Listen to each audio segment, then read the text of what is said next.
All right, hello there, welcome back to another way bit different video. Today's video, we have a discussion, misunderstood NBA moments. What is the most misunderstood moment in NBA history?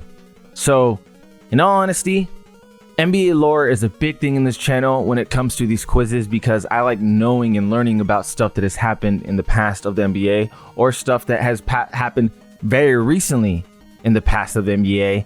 So for me, this is a really fun discussion. I'm sure there's going to be some comments on here that are really great. An example I could think of is the practice rant. AI was grieving his friend and was frustrated with the media. His quote in practice was taken out of context. Stuff like that, I never would have known. To this day, I didn't know. Although I did recently see an AI quote in the past week talking about him saying obviously he did practice because he was that good. I'm paraphrasing here, but yeah, keeping it going though. Let's take a look at some of the stuff that really not enough people know. The Pacers actually lost the series when Reggie did the choke taunt.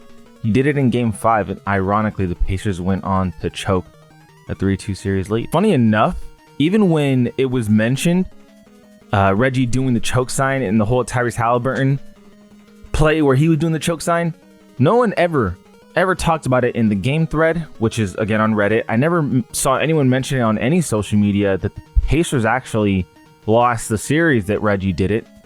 People were only saying, oh, Tyrese, this is so cool. So, you know, good on Tyrese for actually finishing the job and beating the Knicks there. But yeah, to this very day, I had no idea they actually lost the series. I always just assumed because it was so iconic. Keeping it going. This is a really, really good one. I know he's a bit of a laughingstock nowadays, but PG's infamous, that's a bad shot with Dame's game winner. I already know where this is going. Can we, let's just, actually, I think he's linking the bad shots. Dame's, yeah, okay, so this is a horrible shot. Yeah, this is definitely one of the moments though where you have to realize this is the bad shot. You literally have 5 seconds. PG is not going to play way up over here. Everyone's on their man and tightly contested. I'm going to skip a little bit. Oh, I skipped too much. Either way, as time goes on, PG is like, okay, now I'm creeping up. This is a horrible shot. But here's the thing. Whenever you make it, if you're on the losing side, anything you say to the media and anything you say at all is not going to be taken well. As you know, the shot went in. I watched this live and I was like, wow, the ball's on Dame to shoot that shot. Because let's be honest, in the NBA, there's been a lot of shots like this and they've been missed. And the fans are always left wondering, what the freak was that? And when I say a lot of shots like this, I don't mean in the playoffs, I mean in the regular season. LeBron has shot some shots where they're tied and he takes some fader 3 or whatever. And I'm always just left there like, what are you doing, LeBron? You know how good you are, right?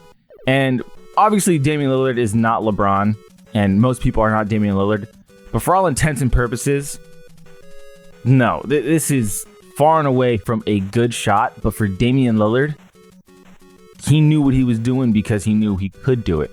For a lot of athletes, that leads to false confidence. For Damian Lillard, well, it leads to iconic.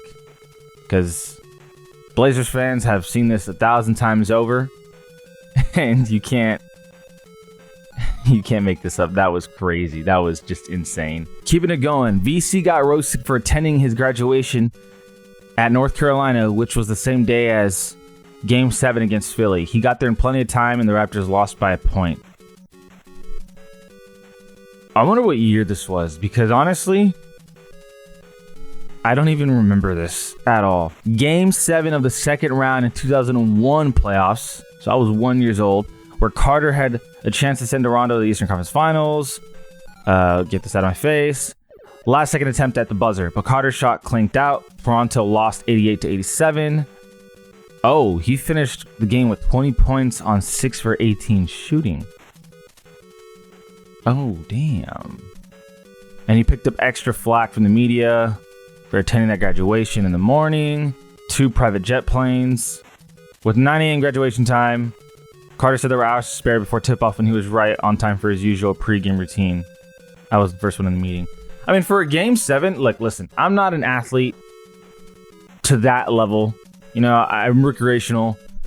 And I don't know what these guys do on their pre-game routine. I know LeBron gets there super early. Yeah, it's been mentioned a billion times. But if he gets there in his usual, you know, time, I don't see the problem.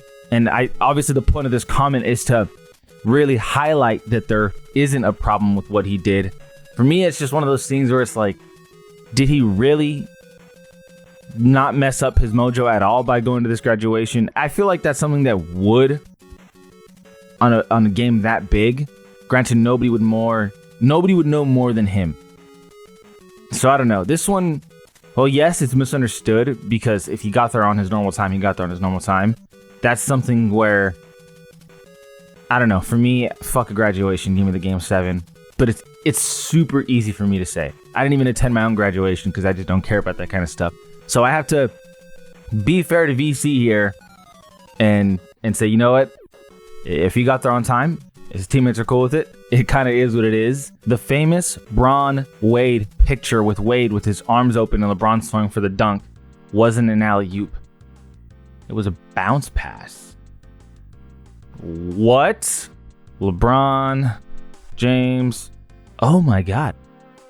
Oh my God. Yeah, I always thought it was an alley-oop. Let's have the audio on for this. This is going to be cool. Gobbled up by Dwayne Wade. Here he comes with LeBron. Oh my God. It was just a regular bounce pass. It wasn't an alley-oop at all. And this picture is so iconic. This picture is super iconic. This is the play? Wow.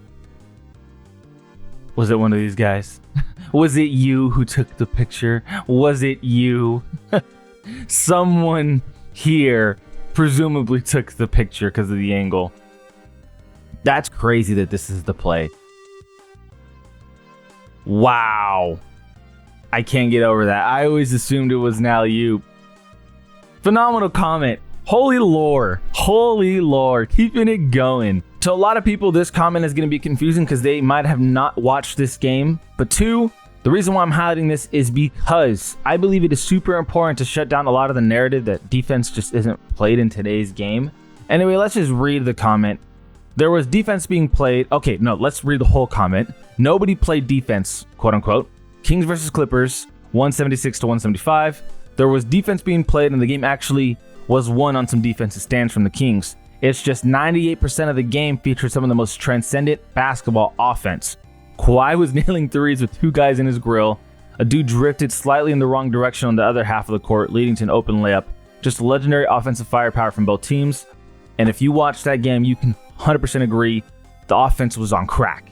And we're talking about no fans in the stadium kind of thing where it's an open gym and everyone's just making everything. It was cinema, to be honest with you. I remember watching this game live. But for those of you that have no idea what game I'm talking about, I think this is just a grand discussion for people talking about NBA in general. The defense isn't played. The offense is just on crack. 1. 2, you can't really touch players the same like you could back then. In the playoffs, they allowed you to be more physical, but in the regular season, I mean, fouls get called for lots of little things. Is it for player safety? Sure. Is it also for points to be, you know, gassed up? Yeah, definitely. The NBA is doing whatever it can for entertainment purposes, of course. And in this specific case, there's a huge misconception that defense isn't played, and it annoys the shit out of me because the same people that say that watch maybe 2-3 NBA games in a week, and they just, you know, small sample size. Hey, I watch 2 to 3 games every week, so therefore I know. And there's a lot of people. There's a shit ton of people, and I know people personally who do this, who watch a game every blue moon, right? 1 or 2 games every month, right? And then we'll have the most to say. It blows our fucking mind. But anyway, I'm going to end things here because now I'm just getting a little annoyed and salty. When I say annoyed, okay, my face is gone. I haven't had my face on this whole fucking time. Anyway. I'm not actually getting annoyed. Salty, maybe. I think more so is just the misconception of today's basketball is frustrating for me because this is a game that has evolved drastically over the last 10 years alone. And it's going to continue to evolve, and the athletes are going to continue to, you know, break new records. And not only that, but jump higher, run faster, all this stuff. The game is ever evolving, and if you're stuck in the past, there's nothing you can do about it. It is what it is. You're just stuck in the past. But kind of have to be willing to accept things moving forward as they are. Anyway, I greatly appreciate you guys for watching. Feel free to like, subscribe. It goes a long way to help with the channel. As always, this is I've been different. And we out.